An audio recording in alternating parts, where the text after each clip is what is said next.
Hey, hi, hello, how are you? I'm Pia and today I'm going to be doing my May wrap-up. Today's emoji book rating is going to be, is there a cupcake emoji? No, there's not.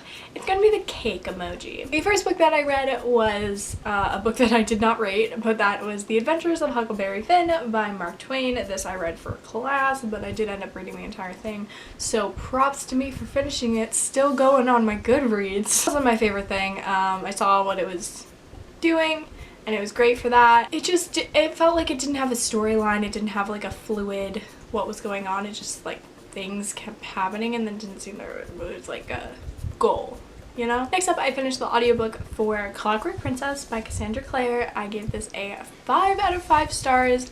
I have rated all of the Infernal Devices? Yes, all of the Infernal Devices a 5 out of 5 stars.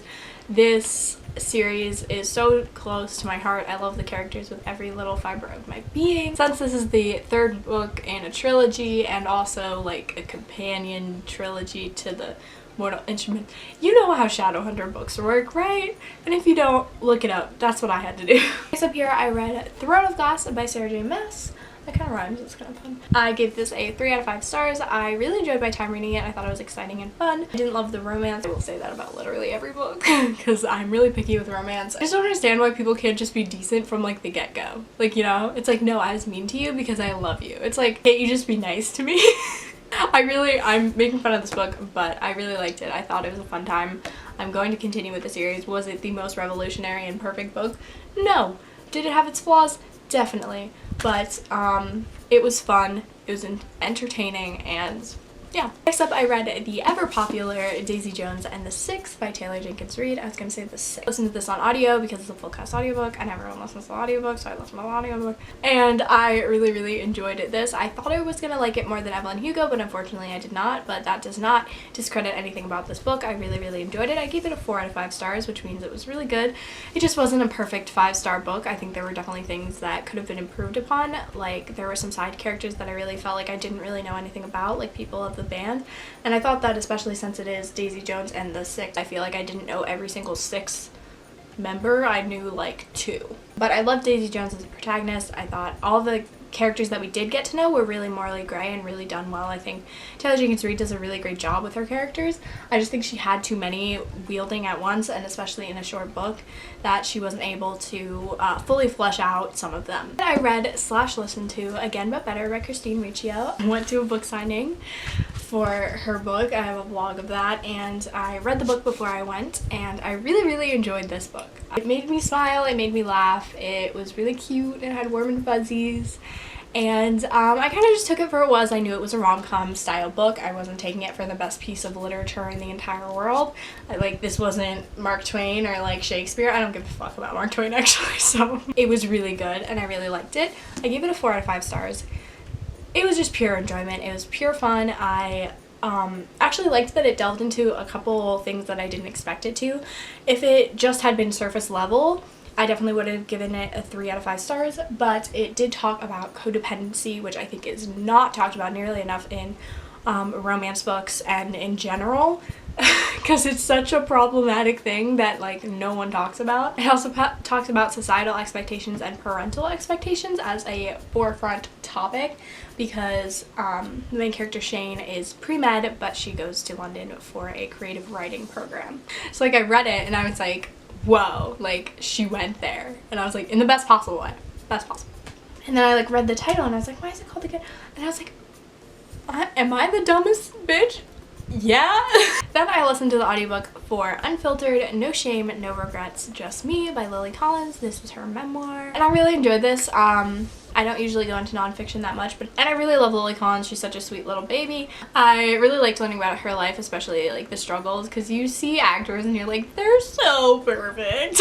Yeah, Lily Collins, and I'm like, she's beautiful and like successful. Really liked learning about her struggles with eating disorders and relationships and codependency. 2 back-to-back things about codependency, so think. And I give this 3 out of 5 stars. It was entertaining. It didn't change my life. Then I read and listened to the audiobook for Muse of Nightmares. This is by Laini Taylor. This is the second book in the duology of the Strange the Dreamer duology. I listened to the audiobook of Strange the Dreamer the first time I read it, and I gave it the same rating I gave this one, so I feel like if I reread it I will like it more physically.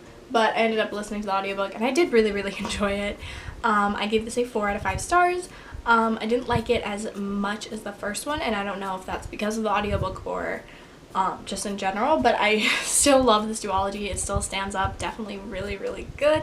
Can't talk too much about it, but it's hyped. You know about it. Then I finished The Catcher in the Rye. I read this book for school, obviously tabbed it a bunch, and I really liked this book.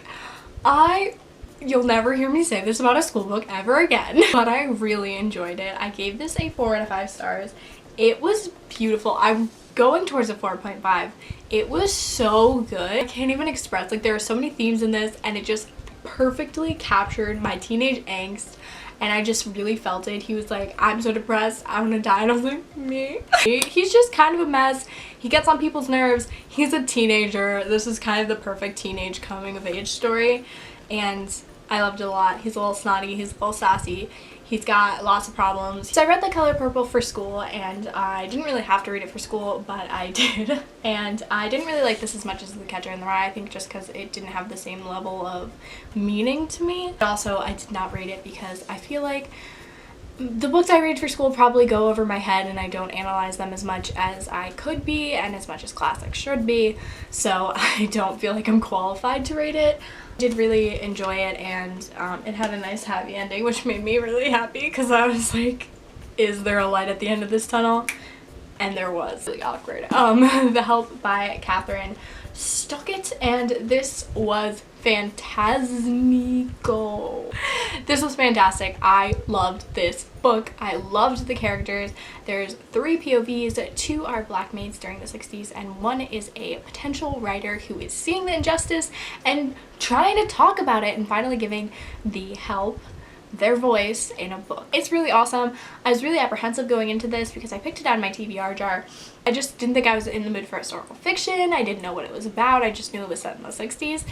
And I do like that time period. I mean, I don't like it, but like I just didn't know what it was really about, and it's really about this, like, their story of how long they've been maids and everything that's happened to them, and making that into a book and all the controversy and all the horrible things that happened to them. Expect a book before movie on this because it is coming up. And I rated this a 4 out of 5 stars.